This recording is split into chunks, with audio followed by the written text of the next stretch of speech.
Florida Congresswoman and member of the House Homeland Security Committee, Cammack. She joins us live from the GOP retreat in Orlando, which is kicking off today. Congresswoman, welcome. Hey, thanks, Mike. Thanks for having me. President Biden selling a $2.3 trillion package, which includes some infrastructure. He's in the process of rolling out another $1.5 to $1.8 trillion spending and tax plan. What can Republicans do about it?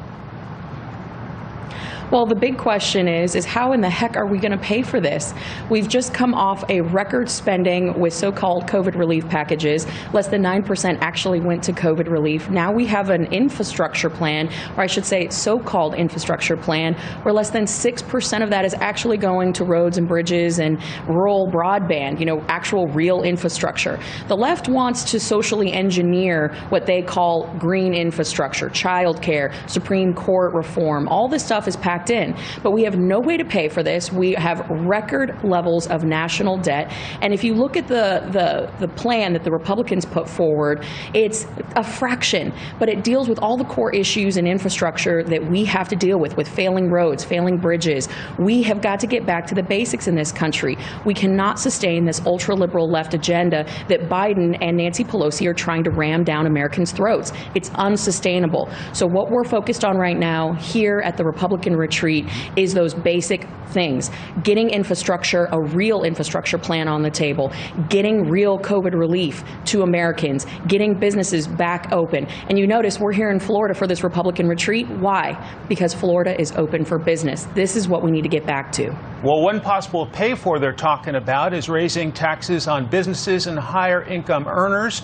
Is that wise coming out of this COVID lockdown?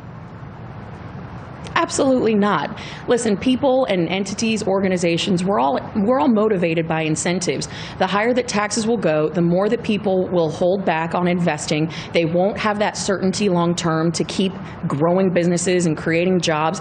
Let's just say it for all those out there and those in the back. Government does not create jobs. Private business and entities do. We need to make the most efficient use of taxpayer dollars by giving them the certainty long term. You can't tax us into prosperity. All we're doing is creating higher levels of poverty, increasing class warfare with this ridiculous notion of increasing taxes on the wealthiest earners and making people pay their quote-unquote fair share. I think everybody needs to have skin in the game. I think we need to have businesses investing long-term, but they're certainly not going to do that when we're doubling the capital gains tax. This is ludicrous. We saw the prosperity that was occurring under President Trump. We need to continue those same measures.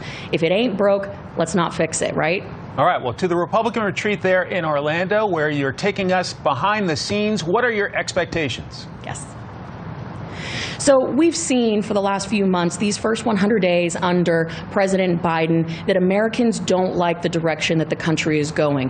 Whether it is the Biden border crisis, whether it is this ridiculous notion of social engineering under the guise of infrastructure, Americans don't like this. So what we're doing here at the Republican retreat is one team, one mission, taking our country back. And it's never been a better time to be a Republican because we're focused on the basics, the issues that Americans care about. We're actually getting together, putting forward the plan that will be in place when we take the House back in 2 years. It's not enough just to be opposed to the Biden administration. We have to stand up collectively and be one team, one mission with all of our agenda items with a commitment to America of more freedom, less taxes, more prosperity, getting kids back in school, fixing healthcare, and finally fixing our broken immigration system. That's what we're here in Orlando working on, is getting that agenda put forward, because that's what Americans deserve. They deserve a Congress that shows up and puts a plan together that we have been asking for years. That's what's happening here over the next few days in Orlando. Congresswoman Cammack of the great state of Florida, thanks for taking us behind the scenes. Have a wonderful day. Thank you, Mike.